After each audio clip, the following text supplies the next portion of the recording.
आज हम चर्चा करें कॉकरोच जनता पार्टी और जेन जेड पे, जिसे जेन जी कहते हैं आप। जेन जेड का जो एज है ये 1997 से जो जन्मे लोग हैं आज के डेट में, मतलब 28 साल के युवा है ना, ये 13 साल के से लेके 28 साल के युवाओं को, इन बच्चों को जेन जेड बोला जाता है, जेन जी करके जिनको बुलाते हैं, है ना।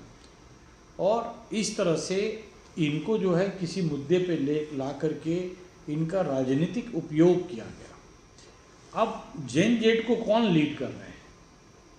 मामला बहुत अच्छा था, हम भी अप्रिशिएट करते हैं कि जो नीट एंट्रेंस एग्ज़ाम है उसमें धांधली, उसमें चोरी और उसमें इस तरह से कार्य हुआ। इस तरह की चोरी में ये चूँकि बहुत बृहद स्तर पे ये कार्यक्रम होता है, एग्ज़ाम होता है, और सरकार ने इस पर पूरी कंट्रोल नहीं रखी, जो कि इस सरकार से, बीजेपी सरकार से लोगों को उम्मीद है।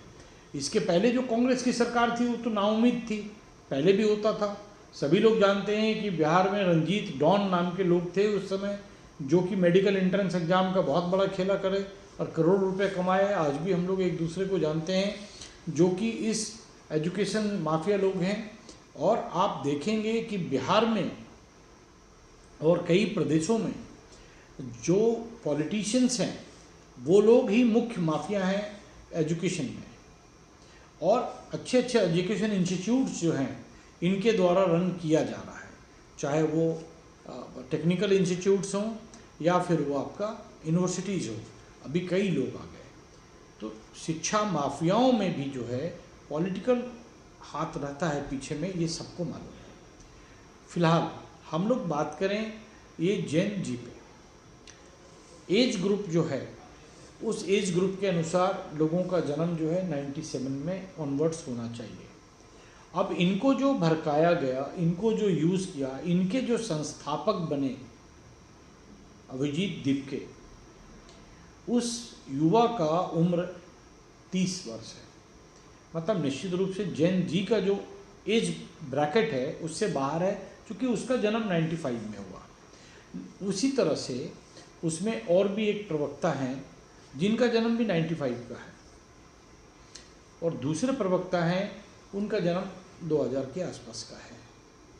इसके अलावा एक और प्रवक्ता थी जिनको हटा दिया गया। ये चर्चा इसलिए हो रही है कि हमें ये जानना पड़ेगा कि इस मूवमेंट के पीछे कौन सी पॉलिटिकल पार्टी थी जो इस पूरे खेल को रच रही थी। आप देख रहे हैं एक आम आदमी पार्टी, चूँकि दीपके जो हैं आम आदमी पार्टी के लिए काम करते थे और उनसे जुड़े लोग जो हैं बहुत अच्छे इंस्टीट्यूट से पढ़े लिखे भी हैं, उसके बावजूद भी मन के अंदर एक राजनीतिक आकांक्षा जो होती है उसके कारण कोई भी सीधा उल्टा पुल्टा काम लोग करते चले जाते हैं। और इसी का एक तरीका हुआ कि इन्होंने बच्चों को भड़काया, सड़क जाम कराई, रोड पे दंगाई हुआ। ये तो हम अच्छा मानते हैं प्रधानमंत्री जी का, जिन्होंने इन युवाओं को ऊपर में जो भी केसेस लगे उससे उन्होंने निजात करा दी। नहीं तो जो लोग हैं इसको भड़काने वाले, पर्पस बहुत अच्छा था। मैं आज भी कह रहा हूँ कि अगर कोई भी व्यक्ति, कोई भी विभाग अगर इस तरह से दिक्कत हो रहा हो या किसी भी विभाग का फेल्योर हो, तो उसके जो मंत्री जी हैं उनको मोरल ग्राउंड पे उनको इस्तीफा दे देना चाहिए। और पूर्व में ये होता भी था। आपको मेंशन करें कि जब रेल दुर्घटना हुई तो नीतीश जी ने रेल मंत्री होते हुए उन्होंने अपना इस्तीफा सौंपा। इस तरह से कर देना चाहिए। बहरहाल धर्मेंद्र प्रधान जी ने बाद में इस्तीफा सौंप दिया, इसको पहले भी किया जा सकता था। एक तो मोरल रिस्पॉन्सिबिलिटी हमारी है, बच्चों का भविष्य का सवाल है, और लोगों को सीखना भी पड़ेगा इस चीज़ के लिए कि कहाँ गलतियाँ हो रही हैं। जो कांग्रेस करती चली आ रही थी वो बीजेपी करे तो फिर क्या फ़र्क पड़ जाएगा दोनों के राजपाट करने के तरीके में। इस बात को ध्यान रख करके हम लोगों को ध्यान देना है। हमारा एक आग्रह है कि हम एजुकेशन करें, जिस प्रकार से हमारा मौलिक अधिकार है उसको ध्यान में रख करके हम एजुकेशन करें, लेकिन कोई प्रायोजित भड़काने के हिसाब से युवा रोड पे नहीं आए। इसमें कुछ युवाओं को पुलिस उठा ली थी, बाद में केस विड्रॉ करने से उन लोगों को छूटे, और कुछ लोग तो शायद अभी भी अंदर ही हैं। इस जेनजी वाले मामले में ये जो एजिटेशन जंतर मंतर में चला, अगर बांगचुंग साहब जो हैं अगर इसमें नहीं आते और वो फास्टिंग नहीं करते तो इतना प्रभावशाली ये एजिटेशन नहीं रहता। क्योंकि बाकी तो चरित्र आप देख ही रहे हैं, जो लोग इसके संस्थापक बने फिर रहे हैं उनका चरित्र आपको दिख रहा है। और इस पे शॉर्ट में समझें, आगे इन लोगों ने अब देख रहे हैं कि लगातार सरकार को धमका रहे हैं कि अब हमें पीएम का रेजिग्नेशन चाहिए, अब हमें सीएम का रेजिग्नेशन चाहिए। इस तरह से इन्होंने खेल बना रखा है।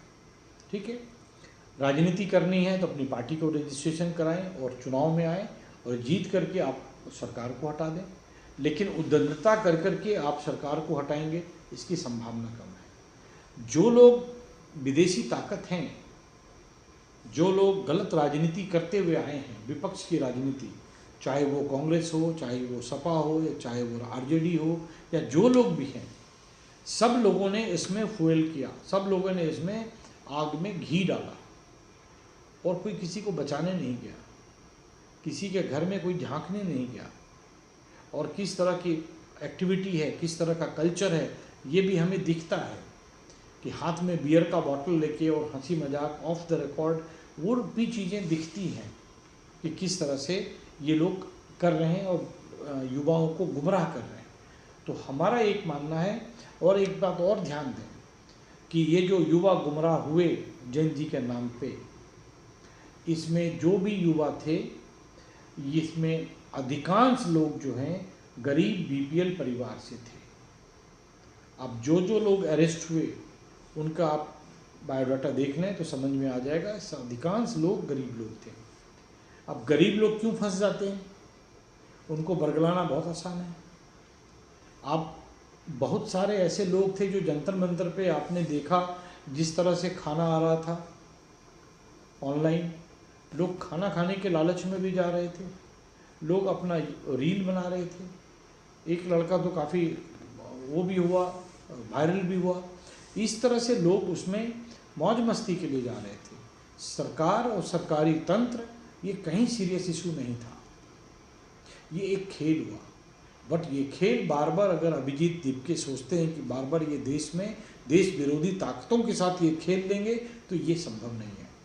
और हम बीपीएल पार्टी से हम सभी लोगों को आग्रह करते हैं कि जिनके पास भी बीपीएल कार्ड है और जो गरीबी रेखा के नीचे हैं, जिनके लिए 2 वक्त का खाना ही आज के डेट में मुश्किल है, और इसके लिए जो प्रधानमंत्री का जो अन्नदान का जो कार्यक्रम है, जिसके लिए कम से कम 2 वक्त का खाना मिल रहा है लोगों को, हमें उनको शिक्षित करना है, हमें उनको स्वरोजगारी बनाना है, हमें उनको अपराध से दूर करना है। लेकिन ये कॉकरोच जनता पार्टी ने उनको अपराध की तरफ ढकेल दिया। और इसलिए हम सभी लोगों से आग्रह करते हैं, पूरे बीपीएल परिवार से आग्रह करते हैं कि अपने बच्चों को समेट के रखें। इन बड़े लोगों के खेल में नहीं फंसे, जो खुद जेनजी नहीं है और जेनजी का टीम को लीड कर रहे हैं। खुद 30 वर्ष के बच्चे हैं और वो जेनजी का जो ब्रैकेट है उसको लीड कर रहे हैं। तो ये सही बात नहीं है।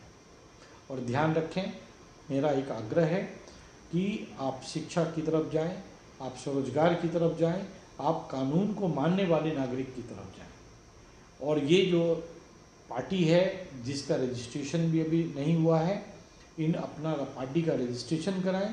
इनको विरोध करने का अधिकार है, ये संगठित होकर के विरोध करें, ये सब कुछ करें, लेकिन गरीब के बच्चों को ये नहीं भड़काएं। और गरीब के बच्चे भी एक पत्तल खाना के लालच में बिल्कुल इन अमीर जादों के चक्कर में नहीं पड़े। ये अमीर जादे पहले भी उनके परिवार को रोड पे ला के रखा और आज भी उनके परिवार को, उनके बच्चों को रोड पे ला के रख रहा है। तो अमीरों के चक्कर में नहीं पड़े, इस बात को ध्यान रखें। उम्मीद करता हूं कि बीपीएल परिवार आपकी अपनी पार्टी बीपीएल पार्टी है, भारतीय पार्टी लोकतांत्रिक। हमारा जो ये संदेश है आपके बच्चों के उज्जवल भविष्य के लिए है, हमारा ये संदेश किसी और चीज़ के लिए